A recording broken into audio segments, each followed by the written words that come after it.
YS Rajasekhara Reddy గారు అయినప్పుడు ఆయన బిడ్డ వైఎస్ షర్మిలారెడ్డి కాకుండా ఎలా పోతుంది? ఆయన మనవడు రాజశేఖర రెడ్డి గారు మరీ ముఖ్యంగా కోరుకొని మా నాన్న పేరు పెట్టుకుంటాను అని వైఎస్ రాజారెడ్డి అని పేరు పెడితే ఆ మనవడికి ఆ పేరు కాకుండా ఎలా పోతుంది? ఎవరు ఎన్నైనా మాట్లాడచ్చు వాళ్ళ స్వార్థం కోసం, కానీ నిజం ఎప్పటికీ నిలకడగానే నిలుస్తుంది. నేను రాజశేఖర రెడ్డి గారి రక్తాన్ని, ఆయన ఆశయాలను కాపాడటం కోసమే ఈరోజు కాంగ్రెస్ పార్టీలో ఇంత గట్టిగా ఆంధ్ర రాష్ట్రానికి వచ్చి పోరాటం చేస్తున్నాం. రాజశేఖర రెడ్డి బిడ్డ మీద మీరు అభాండాలు వేస్తే ప్రజలు గమనిస్తున్నారు. దయచేసి ఇలాంటివి చేయకండి. నాకు నేనుగా నిస్వార్థంగా పాదయాత్ర చేశా. నిస్వార్థంగా జగన్మోహన్ రెడ్డి గారు ముఖ్యమంత్రి కావాలని కోరుకున్నా. ముఖ్యమంత్రి అయినాక నాకు ఈ పని కావాలని కానీ, నాకు ఈ పదవి కావాలని కానీ నేను ఏ రోజు కోరిన దాన్ని కాదు. దీనికి సాక్ష్యం మా అమ్మే. ఈ విషయాలన్నీ అమ్మకు తెలుసు. మీకు దమ్ముంటే అమ్మ చేత చెప్పించండి. ఇక్కడ ఉన్నది రాజశేఖర రెడ్డి రక్తం. పులి కడుపున పులే పుడుతుంది. ఎవ్వరికి బెదిరేది లేదు. ఇక్కడ ప్రజలకు మేలు చేయాలని వచ్చాము. మేలు చేసేంత వరకు ఆగేది కూడా లేదు. నేను రెడీ. మీరు రెడీయా? నేను రెడీ. మీరు రెడీయా? నేను రెడీ. మీరు రెడీయా? ఎన్నికలు వస్తున్నాయి.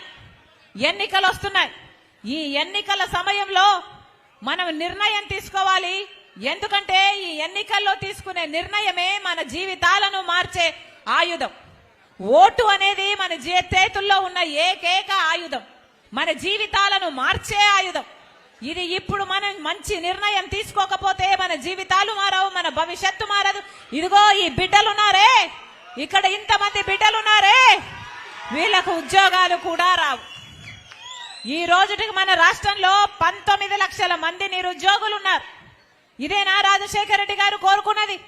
అసలు రాజశేఖర రెడ్డి గారి ఆశయాలు ఎక్కడా? ఇప్పుడున్న ప్రభుత్వం చేస్తున్నదేమిటి? రాజశేఖర రెడ్డి గారి సంక్షేమ పాలన ఎక్కడా? జగనన్న పాలన ఎక్కడా? ఆకాశానికి పాతాళానికి ఉన్నంత తేడా లేదా? రాజశేఖర రెడ్డి గారి సంక్షేమ పాలనకు, జగనన్న పాలనకు, నక్కకు నాగలోకానికి ఉన్నంత తేడా ఉంది. ఒక్క కాంగ్రెస్ పార్టీ మాత్రమే ప్రజల పక్షాన నిలబడి కొట్లాడే పార్టీ. అందుకే రాజశేఖర రెడ్డి బిడ్డ ఈ ఆంధ్రప్రదేశ్కి వచ్చింది. ఆంధ్రప్రదేశ్ ప్రజల హక్కుల కోసం కొట్లాడేందుకే ఈరోజు రాజశేఖర రెడ్డి బిడ్డ ఆంధ్రప్రదేశ్, నా పుట్టినిల్లు అయిన ఆంధ్రప్రదేశ్ లో అడుగుపెట్టింది. ప్రత్యేక హోదా వచ్చేంత వరకు మేము కొట్లాడతాం. పోలవరం ప్రాజెక్ట్ వచ్చేంత వరకు మేము కొట్లాడతాం. బ్రహ్మాండమైన రాజధాని వచ్చేంత వరకు మేము కొట్లాడతాం. మన బిడ్డలకు ఉద్యోగాలు వచ్చేంత వరకు మనం కొట్లాడతాం.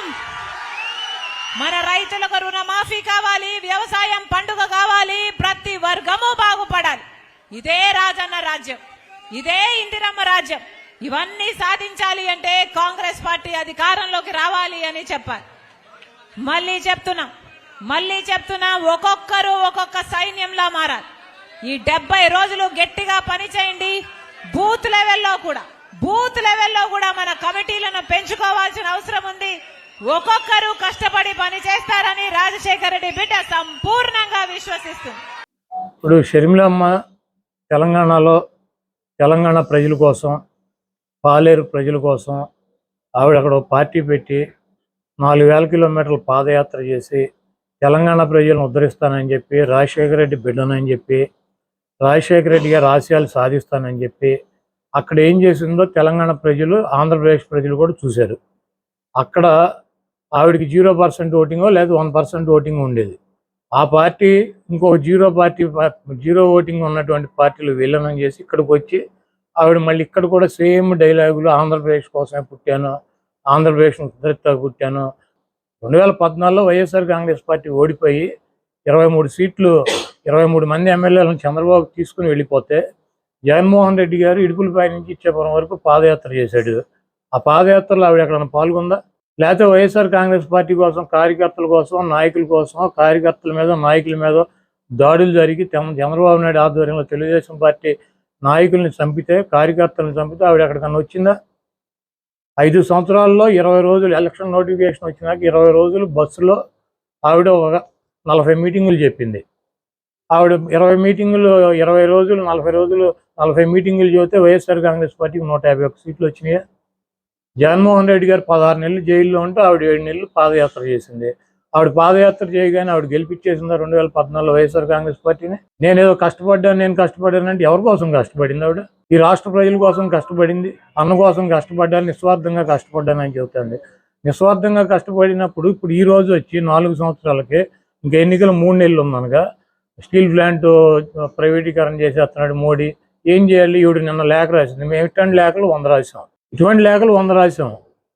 పోలవరం ప్రాజెక్టు కేంద్రం కట్టాల్సినటువంటి ప్రాజెక్టు చంద్రబాబు నాయుడు తీసుకున్నాడు. ఆ రోజు ఏమన్నా మాట్లాడింది ఈవిడ? ఒక 50,000 కోట్ల రూపాయల ప్రాజెక్టుకి నిర్వాసితులకు ఇవ్వాలి, మన డబ్బులు ఏమైనా తెచ్చేస్తుందా? ఏం చేయాలి? మరి కాంగ్రెస్ పార్టీ పెట్టినటువంటి వాగ్దానాలు అమలు చేయలే. మరి దేశవ్యాప్తంగా కాంగ్రెస్ ఎందుకని రిజైన్ చేయట్లా? కాంగ్రెస్ పార్టీ ఎందుకు పోరాట్లా? మేము పెట్టిన చట్టం ఎందుకు చేయవు మోడీ అని చెప్పి వాళ్ళు ఎందుకు అడగట్లా? వాళ్ళకి బాధ్యత లేదా? అది ప్రతిపక్ష పార్టీ కదా దేశంలో కాంగ్రెస్ పార్టీ. వాళ్ళకేం సంబంధం లేదా కాంగ్రెస్ పార్టీకి ఆంధ్రప్రదేశ్ గురించి? ఈ 10 సంవత్సరాల్లో ఏమన్నా కాంగ్రెస్ పార్టీ పార్లమెంట్లో అడిగింది ఆంధ్రప్రదేశ్ గురించి? పని ఏమైనా ఎంపీలతో రిజైన్ చేయించిందా? మొన్న ఏముంటుంది ఆవిడ ప్రతిపక్ష నాయకుడిగా ఉండగా ఎంపీలతో రిజైన్ చేయించావు, అవిశ్వాస తీర్మానం పెట్టామని చెప్తుంది. ఎవరు పెట్టారు అవిశ్వాస తీర్మానం? ఎంపీలతో ఎవరు రిజైన్ చేయించారు? చంద్రబాబు నాయుడు గారి పార్ట్నరు దత్తపుత్రుడు పవన్ కళ్యాణ్ ఆ రోజు జగన్మోహన్ రెడ్డి నీకు దమ్ముంటే అవిశ్వాస తీర్మానం పెట్టు, నేను ఢిల్లీ వెళ్ళి డిఎంకేతో మాట్లాడతాను, అట్లాగే కర్ణాటక వెళ్ళి దేవగౌడ్ గారితో మాట్లాడతాను, పశ్చిమ బెంగాల్ వెళ్ళి మమతా బెనర్జీ గారితో మాట్లాడతాను, యూపీ వెళ్ళి వాళ్ళతో మాట్లాడతాను, బీహార్ వెళ్ళి వీళ్ళతో మాట్లాడతాను ఆయన చెప్పాడు. నువ్వైతే మాట్లాడి మేము అవిశ్వాస తీర్మానం పెడతానని చెప్పి పెట్టాం. పెడితే చంద్రబాబు నాయుడు వచ్చి నేనే పెడతానని చెప్పి ఆయన పెట్టాడు. పవన్ కళ్యాణ్ కదా అవిశ్వాస తీర్మానం పెట్టి జగన్మోహన్ రెడ్డి నీకు దమ్ముంటే వాళ్ళందరితో మాట్లాడి నీకు మద్దతు తెలిపిస్తానని చెప్పింది. నువ్వు మాట్లాడు, దమ్ముంటే కాంగ్రెస్ పార్టీతో మాట్లాడు, మోడీ గారి మీద అవిశ్వాస తీర్మానం పెట్టించు. ఆ రోజు పవన్ కళ్యాణ్ తీసుకున్న పాత్ర నువ్వు తీసుకో. గతం మర్చిపోయి ఏం జరిగిందో మర్చిపోయి జగన్మోహన్ రెడ్డి గారు అవిశ్వాస తీర్మానం పెట్టాడని చెప్తుంది ఆవిడ. కనీసం ఈ రాష్ట్రంలో ఏం జరుగుతున్నాయి పరిస్థితులు కూడా ఆవిడకి తెలవనటువంటి పరిస్థితి. ఇక్కడ జరుగుతున్నటువంటి 17 మెడికల్ కాలేజీలు కట్టాం, అది అభివృద్ధి కాదా? 16,000 మంది సచివాలయాలు కట్టాం, అది అభివృద్ధి కాదా? 10 మందికి ప్రతి గ్రామంలోని సచివాలయం ఎంప్లాయ్మెంట్ ఇచ్చాడు. దాదాపు 2 లక్షల పైన సచివాలయంకి ఉద్యోగాలు ఇచ్చారు, గవర్నమెంట్ ఉద్యోగాలు. 53,000 మందిని మెడికల్ సిబ్బందిని తీసుకున్నారు. అదేవిధంగా 2,57,000 కోట్ల రూపాయల సంక్షేమ కార్యక్రమాల కింద అనేక కుటుంబాలకు ఆర్థిక సహాయం చేశాం.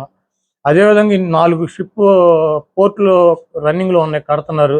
షిప్ జెట్టీలు కట్టాము. అదేవిధంగా నాడు నేడు మీద 45,000 మంది పిల్లలకి, చదువుకునే పిల్లలకి స్కూల్స్ ఆధునీకరణ చేశారు.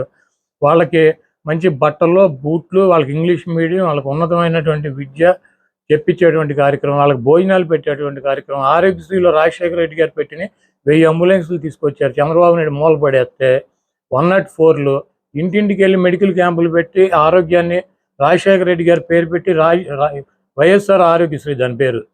ప్రతి పథకానికి రాజశేఖర రెడ్డి గారి పేరు పెట్టి రాజశేఖర రెడ్డి గారు అడుగుజాడలో నడుస్తున్నటువంటి వ్యక్తి జగన్మోహన్ రెడ్డి గారు. మీకేమన్నా తగాదాలు ఉంటే మీకేమన్నా అంటే పర్సనల్గా మాట్లాడుకోండి. ఊరిని ఆ కాంగ్రెస్ పనికిమాలిన పార్టీలో చేరి రాష్ట్రాన్ని సర్వనాశనం చేసి విడగొట్టినటువంటి